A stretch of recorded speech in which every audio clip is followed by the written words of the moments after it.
Hi, I'm Laurie Mackenzie-Platt from Fordingbridge Farm Shop. I'm co-owner and co-director with my father Jerry.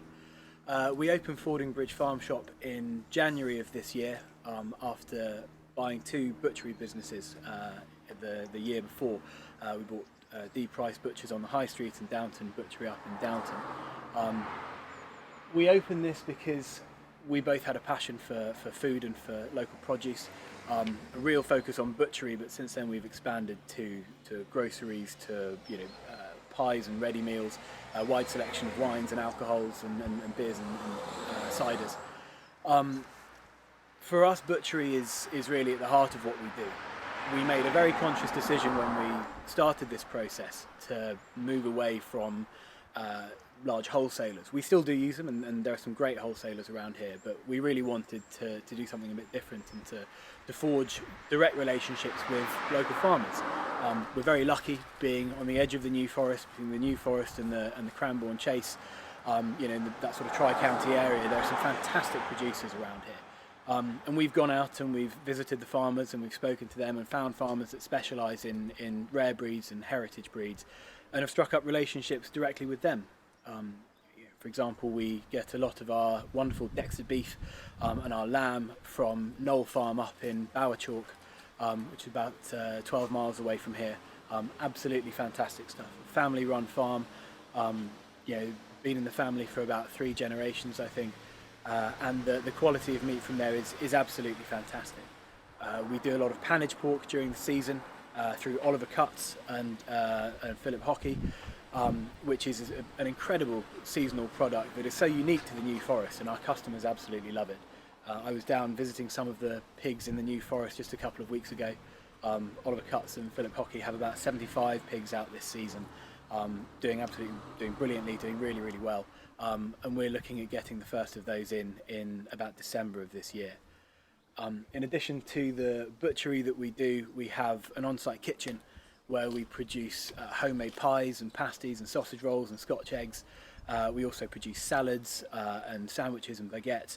All of the products, all of the ingredients from those, all of the meat for the pies and that sort of thing, all comes from our butchers. So it's a very short distance from the butcher's block over to the kitchen, and they've proved incredibly popular.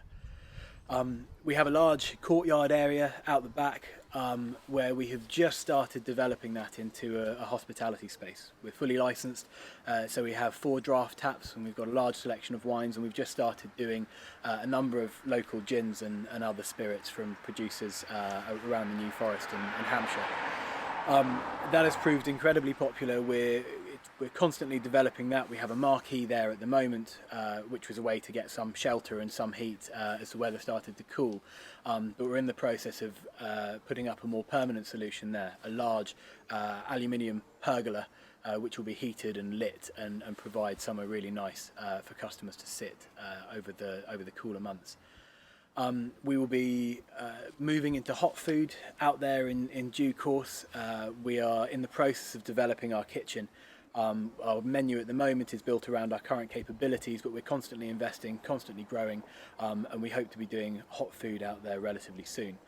What we're particularly excited about is working with a number of very, very talented chefs from the local area who do a lot of sort of pop-up events, a lot of that sort of catering, many of whom specialise in live fire cooking. These big sort of fire bowls with open fires, roasting a lot of high quality meats, using interesting cuts and doing recipes that are a little bit different, and it's very theatrical, and we think that our customers would really enjoy it.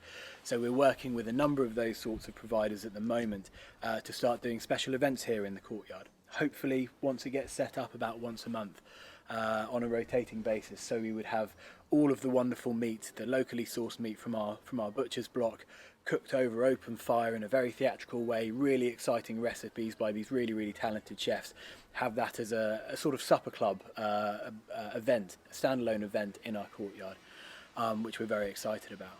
We've also got coming up on the 30th of October, we've got a Halloween family day, which we're really excited about. We're going to have the barbecue out, we're going to have a special menu out there, obviously the fully licensed bar going. We're going to have a raffle The local businesses have been absolutely fantastic, donating some really generous prizes. We'll have a load of activities for kids, including face painting, lots of games. The local fire department have kindly offered to bring their fire engine down, and we've got a local steam engine as well coming down for the kids to see and to play around with. And we've also got a pumpkin carving competition, so kids will be able to bring in their pumpkins that they've carved at home under adult supervision. And we're very lucky to have the one and only James Goulding, the chef director from the Pig the Pig Hotel group, come down to be our special guest judge for that event, which we're really excited about. We're very proud of what we've done so far. We're very excited for the future, and we hope that you come down and join us to really sample some of the wonderful produce that this area has to offer.